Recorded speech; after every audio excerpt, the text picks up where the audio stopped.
Welcome everybody to the Call of Duty gun guide for the AK-47. Getting into it, yes, I did get it gold indeed. Because getting a gold gun shows that you actually have some playtime with it. You know, grinding all the camo challenges and all that.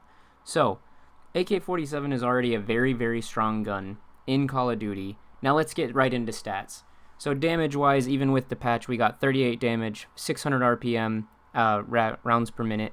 Aim down sight time is 210 milliseconds, which is like about average, but it's not bad.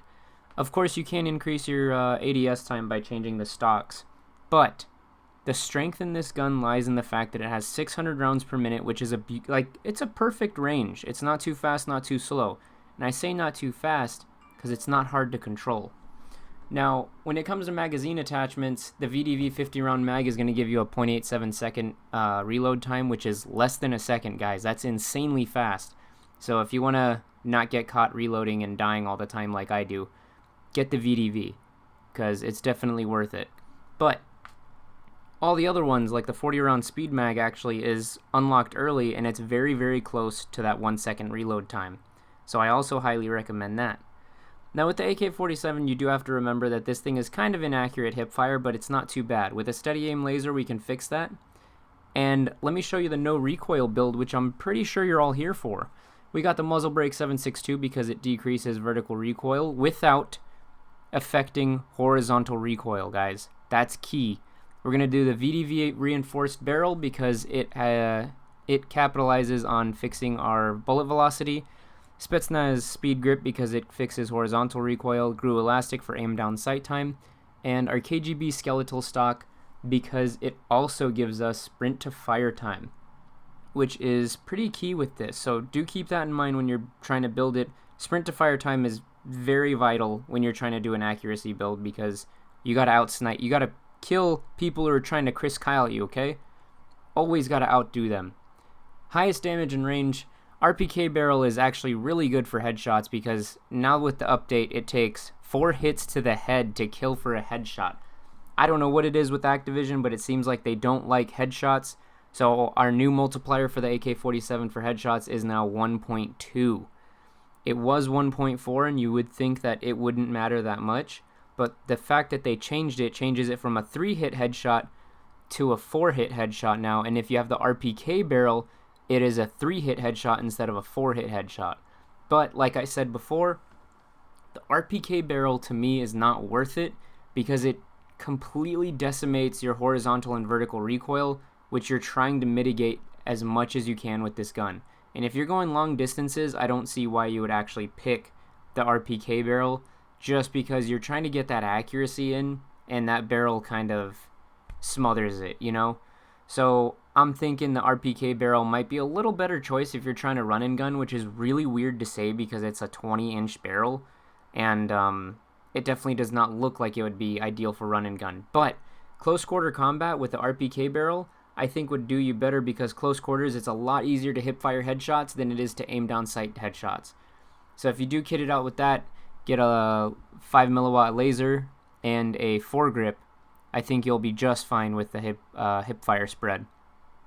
Now, with the new update, also, our damage numbers did not change for the AK-47, so luckily that's still the same. The RPMs are still the same. The only thing that changed is the headshot multiplier, which is totally fine. I mean, it's not that significant. I mean, 4-hit headshots, you would have been probably landing that anyway. I mean, unless you have a modded controller for a triple burst or you're really that good, it doesn't matter. It's not that big. It's not that big of a deal. It's not as big a deal as Taco Bell all of a sudden taking out Mexican pizzas off the menu.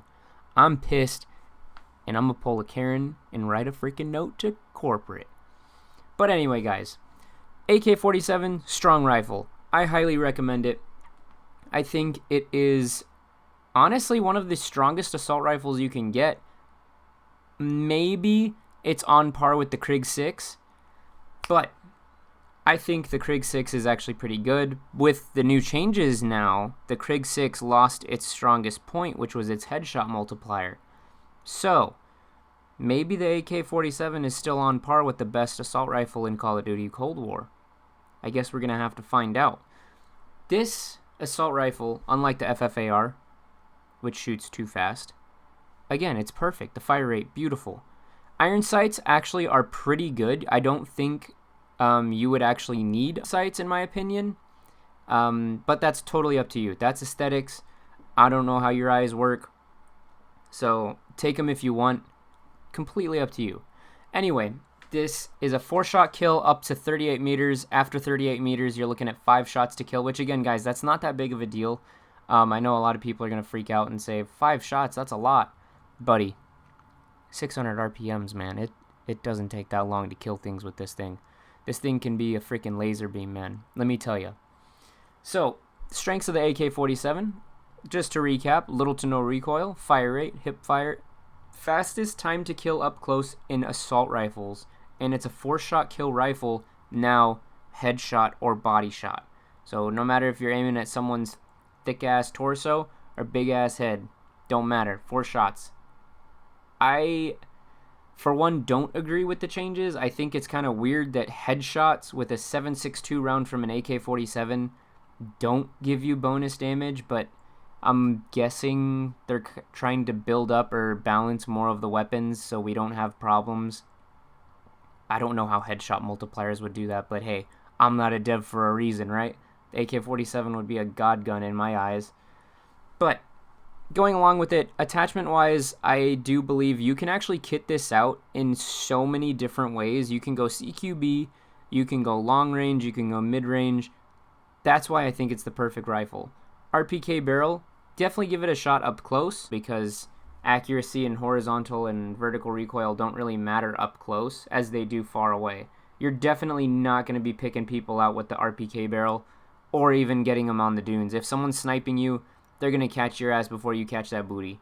So just keep that in mind when you're choosing barrels. I would always choose the 18.2 inch VDV because again, the biggest weakness of the AK-47 is has the slowest bullet velocity.